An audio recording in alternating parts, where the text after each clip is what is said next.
Asian Development Bank atau ADB bersama International Food Policy Research Institute atau IFPRI mengeluarkan publikasi penelitian tentang peningkatan investasi pertanian untuk ketahanan pangan. Dalam riset yang didukung Bappenas ini terungkap, pada era 2016 hingga 2018 sebanyak 22 juta orang di Indonesia menderita kelaparan. Pemirsa, International Food Policy Research Institute merilis bahwa ada 22 juta masyarakat Indonesia masih mengalami kelaparan. Angka itu jauh di atas negara di ASEAN lain seperti Vietnam, Malaysia, dan Thailand. Pandemi COVID-19 telah mengancam asasi paling dasar bagi tiap manusia di dunia, yakni hak untuk hidup, dan lebih dari 200.000 jiwa melayang akibat virus mematikan tersebut. Tak hanya itu, kini kelaparan juga menjadi ancaman yang mengintai nyawa ratusan juta penduduk dunia. Selengkapnya akan saya ulas dalam Corona Belum Usai, Kelaparan Mengintai. Welcome to Indonesia, negara tercinta. Negara agraris tapi pangan masih miris. Masih banyak aja rakyat yang kelaparan. Saatnya para pemuda bangsa berperan. Welcome to podcast Bisnis Bicara SDGs, 17 poin pembangunan berkelanjutan. Kali ini kita bahas poin kedua, zero hunger tanpa ada kelaparan. Assalamualaikum warahmatullahi wabarakatuh. Hai teman-teman, ketemu lagi sama aku Hovifa di podcast Bisnis Bicara SDGs. Gimana nih kabarnya teman-teman? Semoga sehat dan bahagia selalu dalam lindungan Allah Subhanahu wa Ta'ala ya. By the way, udah pada makan belum? Kalau udah, jangan lupa berdoa ya sebelum dan sesudah makan sebagai bentuk rasa syukur kita kepada Allah Subhanahu wa Ta'ala atas segala nikmat yang diberikan. Bersyukur masih bisa makan meskipun dengan lauk yang seadanya. Coba deh lihat di luar sana, masih banyak orang yang mati-matian berjuang hanya demi sesuap nasi. Berita-berita yang seliweran di awal podcast tadi sebagai bukti bahwa masih banyak sekali orang yang kelaparan. Padahal, menurut beberapa literatur, salah satunya Undang-Undang Nomor 41 Tahun 2009 tentang perlindungan lahan pertanian pangan berkelanjutan, Indonesia merupakan negara agraris. Tapi kok pangan masih miris ya? Apalagi permasalahan pangan ini seringkali berujung pada permasalahan lainnya, seperti ekonomi, sosial, dan politik, serta kesehatan. Kalau kata Thomas Robert Malthus sih, pertumbuhan penduduk bergerak mengikuti deret ukur, sedangkan persediaan makanan bergerak mengikuti deret hitung. Benar banget ya teman-teman, penduduk Indonesia semakin bertambah. Dilansir dari hasil sensus penduduk tahun 2020, laju pertumbuhan penduduk rata-rata sebesar 1,25%. Hal tersebut tentunya akan meningkatkan permintaan pangan sehingga dibutuhkan ketersediaan pangan yang besar pula. So, pertanian menjadi sektor yang penting banget ya teman-teman untuk menopang ketahanan pangan kita. Teman-teman, ngomongin soal pertanian, apa sih yang di benak teman-teman ketika mendengar kata pertanian? Coba deh aku tebak. Pastinya banyak yang mikir kalau pertanian itu sawah, cangkul, kotor-kotoran, lempung, apalagi. Kalau pandangan semua orang kayak gitu, pantas aja pemuda-pemudi bangsa kita ogah jadi petani. Itulah permasalahan yang sedang kita hadapi. Kurangnya petani muda di Indonesia. Nah, dilansir dari Tempo.co tahun 2020, Badan Penyuluhan dan Pengembangan Sumber Daya Manusia Pertanian atau BPPSDMP Kementerian Pertanian mencatat nih teman-teman, bahwa jumlah petani muda di Indonesia yang usianya 20-39 tahun hanya berjumlah 2,7 juta orang atau sekitar 8% dari 33,4 juta orang petani. Wah, sedikit banget ya teman-teman. Artinya, lebih dari 90% petani di Indonesia merupakan petani kolonial atau petani yang udah tua. Nah, ini nih yang jadi masalah. Karena kan produktivitas petani yang berusia tua semakin menurun. Sedangkan tidak ada regenerasi yang menggantikan petani yang berusia tua. Jadi, kita sebagai pemuda penerus bangsa harus mengambil peran untuk meningkatkan ketahanan pangan. Kalau ada yang tanya, kenapa sih harus pemuda? Eits, inget-inget deh kata-katanya Bung Karno. Beri aku 1000 orang tua, niscaya akan kucabut Semeru dari akarnya. Beri aku 10 pemuda, niscaya akan kuguncang dunia. Yap, masa depan bangsa ini ada di tangan kita semua nih teman-teman. Kalau kita berpikir bahwa pertanian itu kuno, menjijikan, kotor, that's a big wrong, alias salah besar. Sekarang itu kan teknologi udah semakin canggih, apa-apa serba digital, dan sekarang sudah banyak dikenal smart farming. Smart farming ini memanfaatkan teknologi seperti big data, machine learning, dan Internet of Things atau IoT nih, yang akrab banget nih sama kehidupan kita sebagai pemuda zaman now. Demi meningkatkan kualitas maupun kuantitas produksi nih dalam industri agrikultur atau pertanian. Hal seperti ini seharusnya bisa nih dimanfaatkan oleh tech startup di tanah air yang kebanyakan hanya menjadi penyalur barang dan jasa dengan menggelar lapak di dunia digital. Disinilah terlahir petani-petani milenial yang dapat meningkatkan ketahanan pangan Indonesia. Gimana? Tertarik jadi petani milenial? Tertarik dong, masa enggak?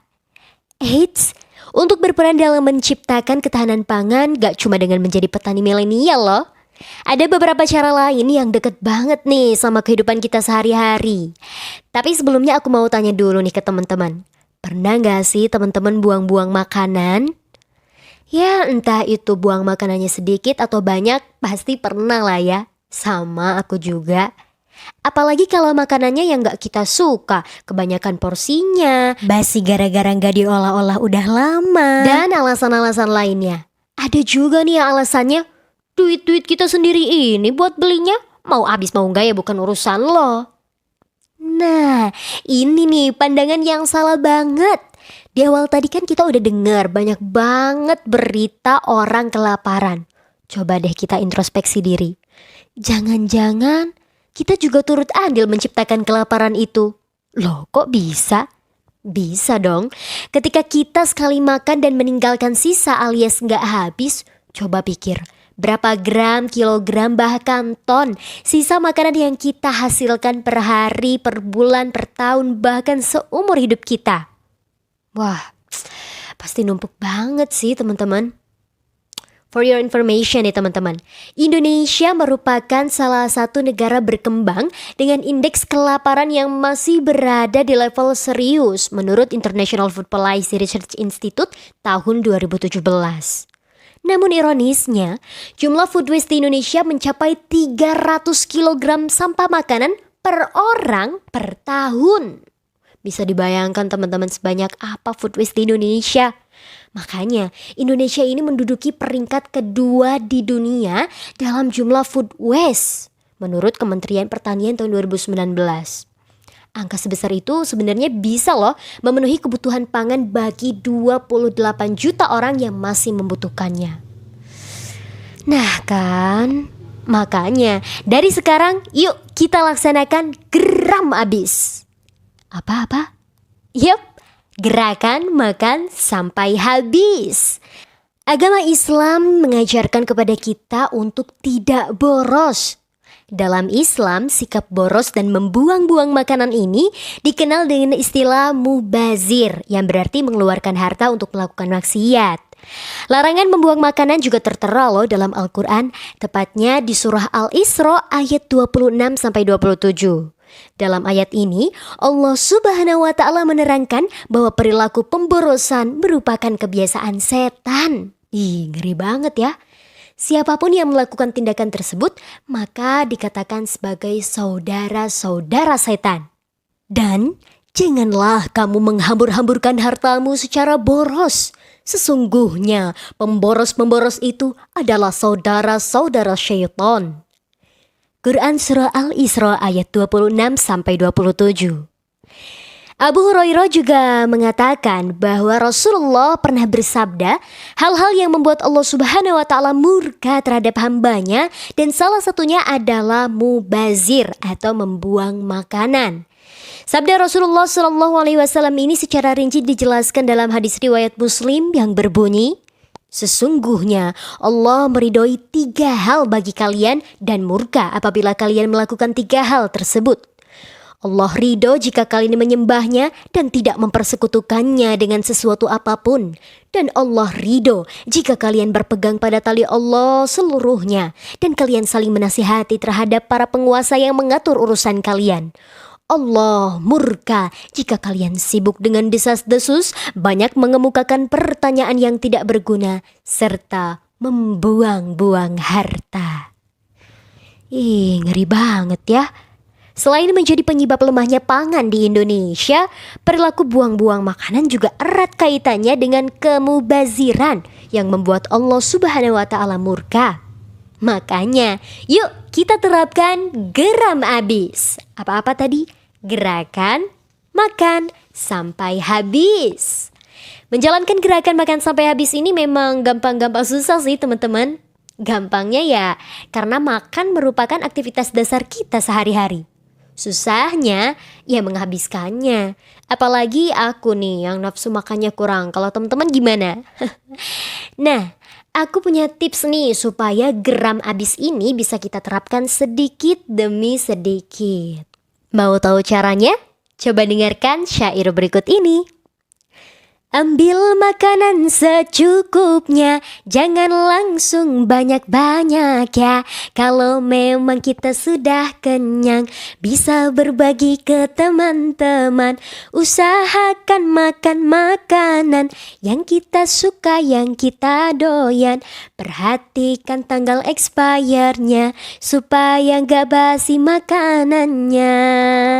Nah, itu dia beberapa tips untuk menerapkan gerakan makan sampai habis. Mungkin abis ini bisa nih langsung diterapkan sehari-hari dan jangan lupa ajak juga nih keluarga, kerabat, teman-teman dan orang-orang sekitar kita. Lumayan kan dapat pahala sekaligus mengurangi food waste yang menjadi salah satu penyebab kelaparan. Itulah beberapa tips untuk kita sebagai pemuda penerus bangsa dalam menciptakan ketahanan pangan Indonesia.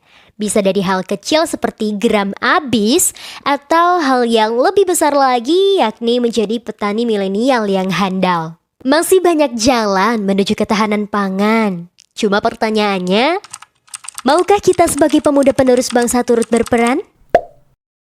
Minum-minum keselak es batu, makan-makan ketelek duri. Karena keterbatasan waktu, Hovifah pamit undur diri.